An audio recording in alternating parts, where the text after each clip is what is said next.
Saw a great video in the DJ Video Cave. Somebody was saying that there was a friend of theirs who wanted to hire them to do a graduation open house for like 2 hours.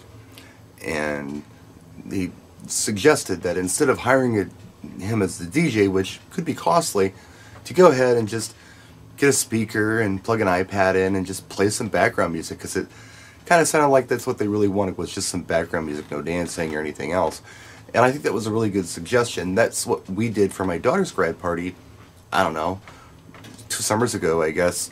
I put 2 FPT J5s on sticks in the backyard and played 80s on 8 through Sirius XM all day long at a volume that was perfect, I thought, for the event. It set the mood, but it wasn't too loud or overbearing, and it worked out great. All of my DJ pals who were coming to this open house were saying, well, who's going to DJ and what gear are we going to use? Like, no, there's not going to be anybody DJing this. It's just going to be some background music. You know, but having said that, I was thinking about it, and sometimes people just want that ambience of the DJ.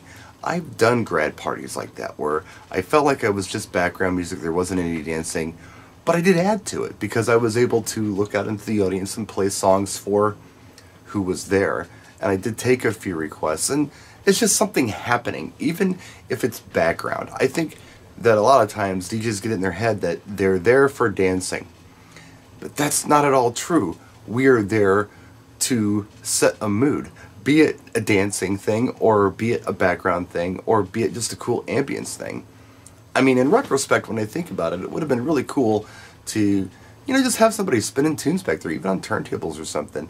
Not that they would be the center of attention, which I don't think we should always be, but, you know, they would definitely be setting some cool ambience and a cool vibe, you know, for the event. What we did was fine, but thinking about it, yeah, you know what? Sometimes people just want that vibe, and if they do, that's cool. But, you know, they got to pay for it, of course. And if they don't want to pay for it, hey, you know what? A speaker and an iPod might work out great for you. Practice and enjoy.